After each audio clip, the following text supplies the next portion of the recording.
रहो और लखपते इसके जिस्म के सारे कपड़े उतर लिया।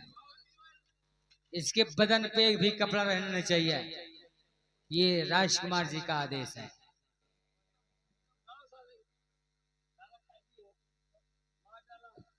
मंत्रीवर, मंत्रीवर जी राजकुमार जी, ध्यान दीजिएगा मेरी बातों को। मेरी भाई की लाश जा रही है। आने चमन मेरे भाई की लाश जा रही है चमन में दफन होने के लिए। आप जाइएगा, आप जाइएगा, मेरे भाई की लाश को दफनाइएगा। हम गजराज से तो सब पूछना चाहते हैं। जाओ।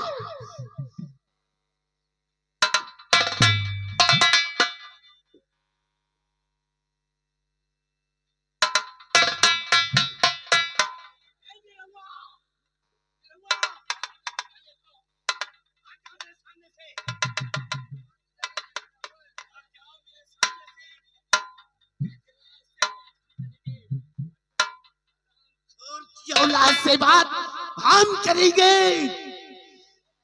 से महाराज है कि हमारे राज का मंत्री है।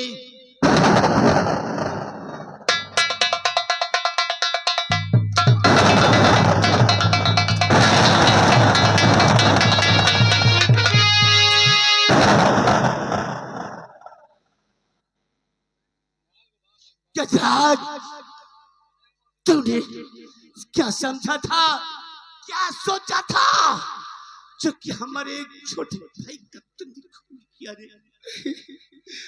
नहीं बेटा, प्रदीप, मैंने खून ये नहीं किया बेटा। कि खा सागर मैं तो ये भगवान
साफ साफ बता दे हरामखोर, तुमने मेरे भाई को क्यों मारा रे?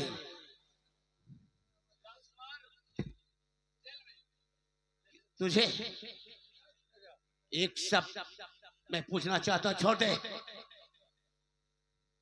चल बेटा, मैं नहीं बता सकता कि किसने तुम्हारे भाई का खून किया है। मैं किसी को नहीं कह सकता। अच्छा, मैंने वहां चीख सुन करके उस जंगल में चला गया और वहां पर प्रमोद की लाश मिली बेटा, लाश। My God. और मेरे ऊपर ये झूठा इल्जाम लगाया जा रहा है। तेरे ऊपर झूठा इल्जाम ये हुआ? ले चलो, बाद में पूछेंगे।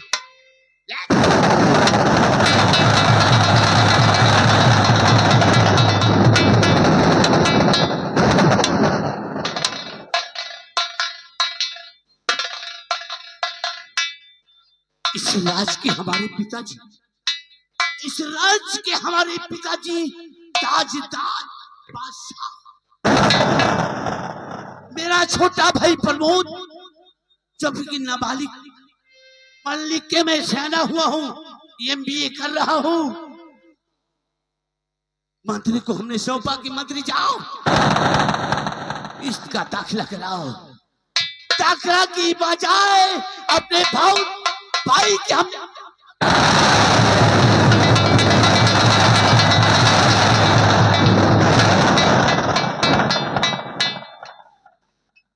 ऐसा नहीं होगा, ऐसा नहीं होने दूंगा। ये प्रदीप का प्रतिज्ञा है, प्रदीप की प्रतिज्ञा है। जब तक अपने भाई के कातिल को हम निकाल नहीं लूंगा, हम चैन से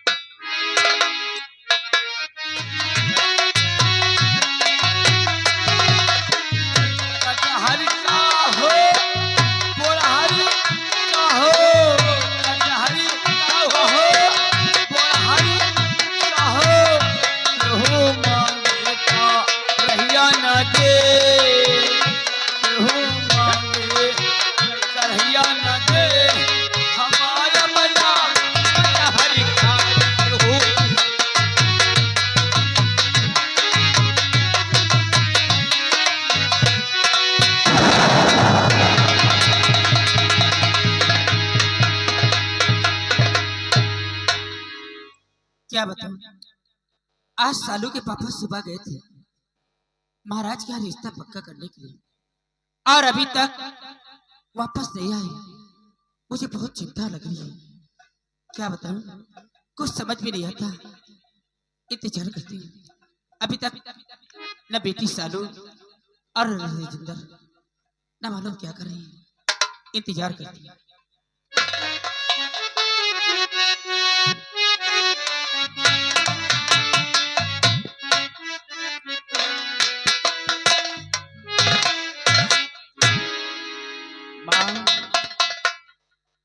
क्या सोच रही हो माँ? बेटा, माँ, तुम्हारे पापा आज विराट नगर गए थे तेरी बहन का रिश्ता पक्का करने के लिए, लेकिन अभी तक वापस नहीं है बेटा। मुझे बहुत चिंता यही लग तो रही मैं है। भी सोच रहा हूँ माँ, अभी तक वो वापस नहीं आई। हाँ बेटा, शाम होने वाली है। मैं तो सोचती हूँ कि भगवान सब अच्छा अच्छा हो। पिताजी आते होंगे, घबराओ मत माँ। ठीक है बेटा।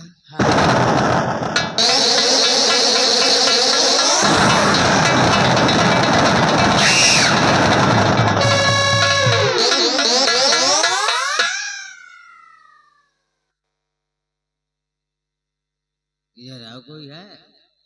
मंत्री जी आपकी तारीफ? मेरा नाम राजेंद्र है।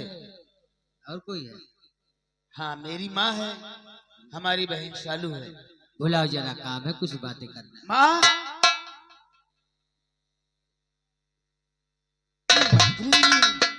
अचानक अपने घर पे आ गई, बात क्या है?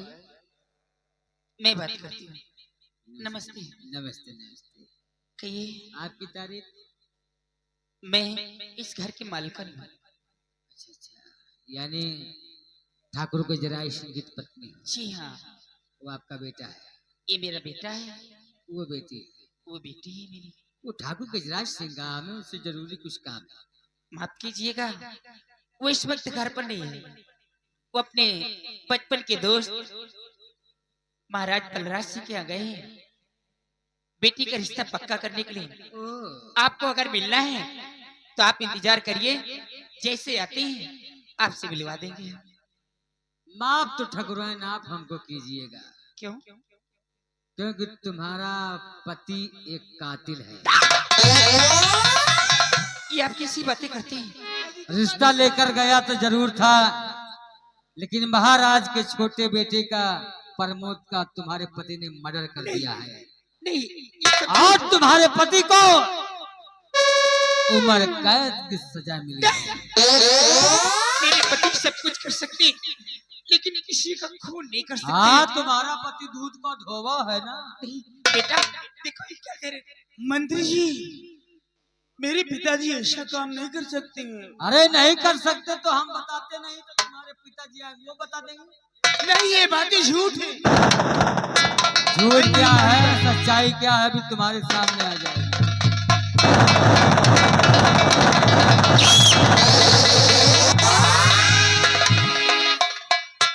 ठाकुराइन, आप पूछो, तुम्हारे पति के हाथ में हथकड़ी लगी हुई है ना? और हाँ गजराज, हम तुम्हें 5 मिनट का समय देता हूँ। 5 मिनट में मुलाकात कर लो, उसके बाद में जेल में चलकर चक्की चलाओ। ओके? समय कितना? 5 मिनट।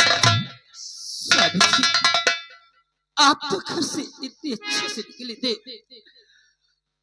और जो हाथ गरीबों को दान बांटने के लिए उठते थे, आज उन्हीं हाथों में मैं क्या देख रही हूँ।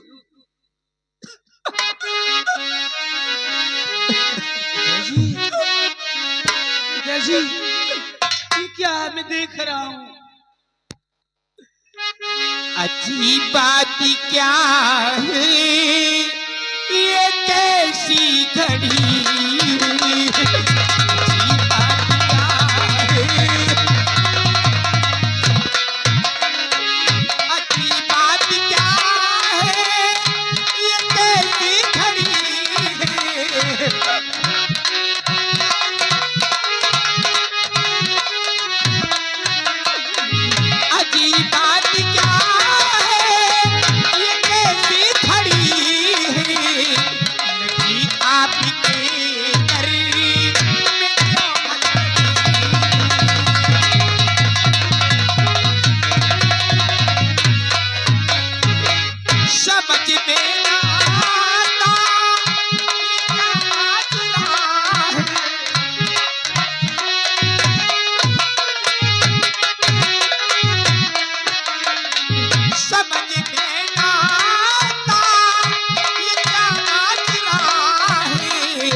उसी बच्च शरीर पर तुम्हारे पड़ी है।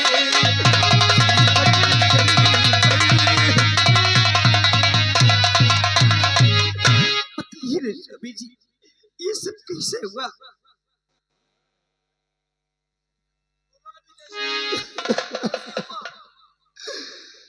मैं प्रिय रिश्ता लेकर अपने दोस्त के यहाँ तो गया, लेकिन रिश्ता करने के बाद जब मैं वापस आ रहा था, मैं सच कह रहा हूँ बेटा, मैंने ये जुर्म नहीं किया। आवाज आई जंगल से, हम जंगल में गया तो वहां पर जिसके संग में बेटी सालू का रिश्ता लगाया, अपनी गुड़िया का रिश्ता जैसे लगाया, उसी के छोटे भाई की लाश मिली।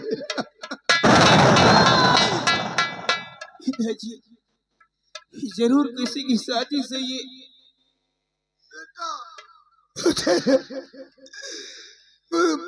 मुझे वहां पर मंत्री विक्रम सिंह ने आकर मेरे हाथों में हथकड़ी डालकर मुझे बदनाम कर दिया।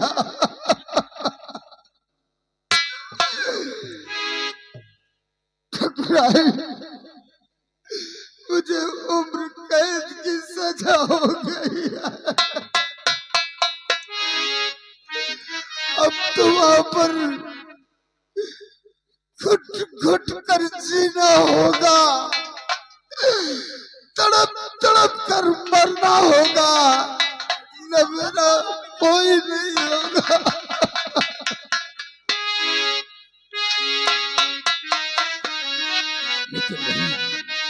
तुम मत रो, अगर तुम रोगी तो इन बच्चों को कौन संभालेगा? कि अब न रोवो प्रिय,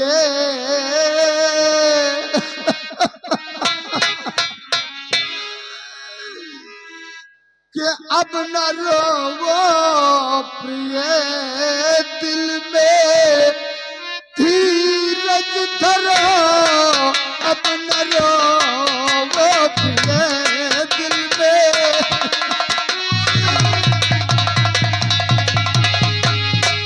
अब न रो वो प्रिय दिल में, धीरज धरो।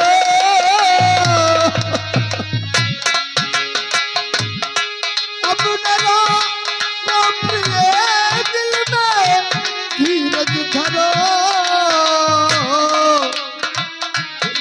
अपने दिल को जरा सा अब ये पत्थर करो, अपने दिल को जरा सा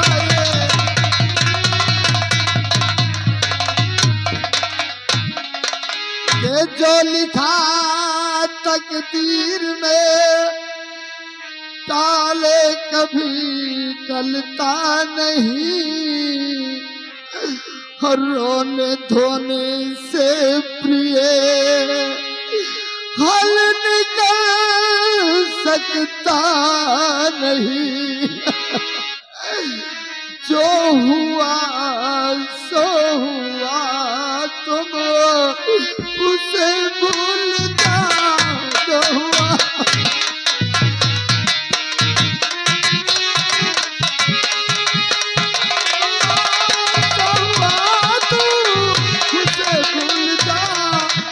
दिल को जरा सा ये पत्थर बना, अपने दिल को जरा सा।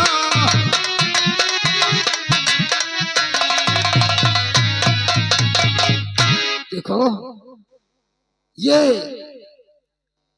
जेल बनी है तो मर्दों के लिए प्रिय, ठीक है।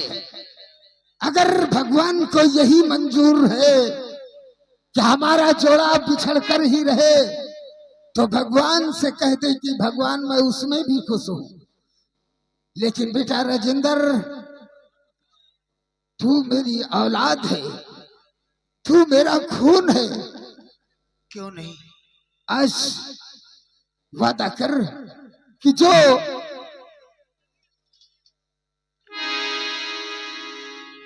बेटा,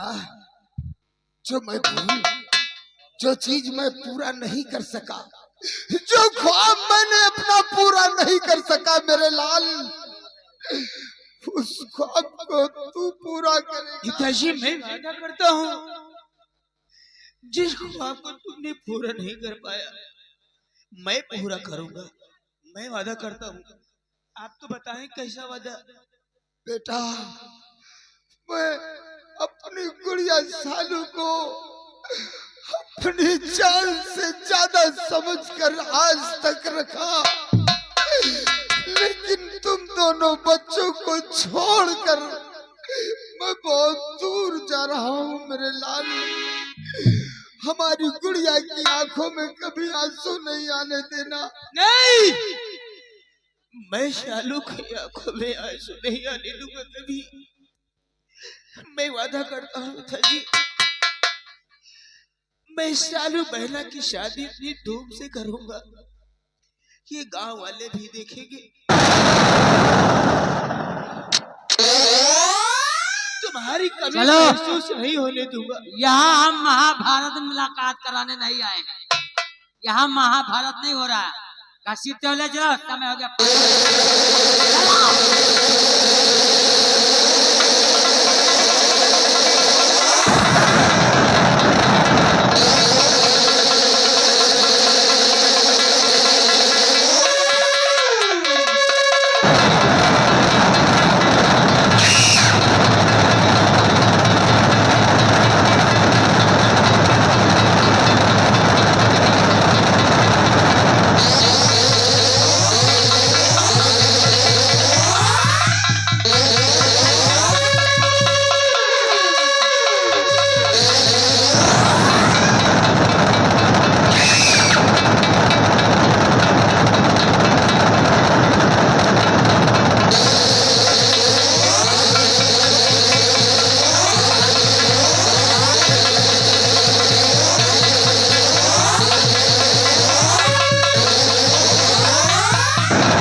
होगा माँ।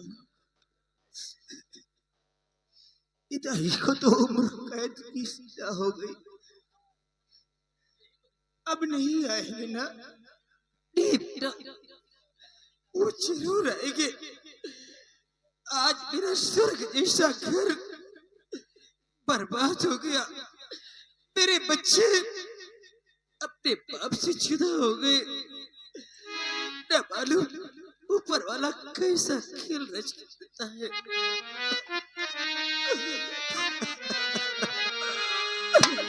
आज ये दुनिया भी कितनी पराई हो गई जब अपने ही बिछड़ जाते हैं। हरि बना के क्यों बिगाड़ा,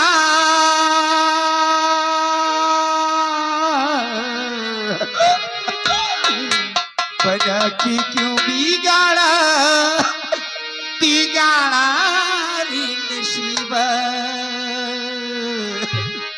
ऊपर वाले, ऊपर वाले।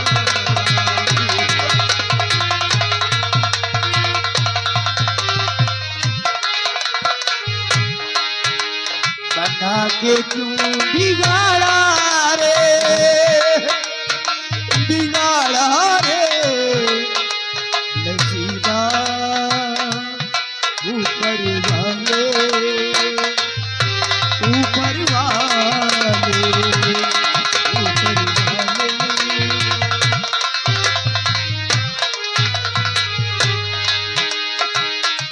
ज्योत जी को मंजूरी नहीं था फूल खिले इसी प्यार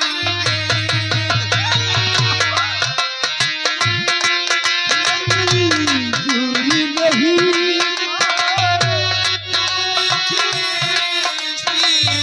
प्यारी के। फिर क्यों तूने इन आँखों को रंग दिखाए बारी के।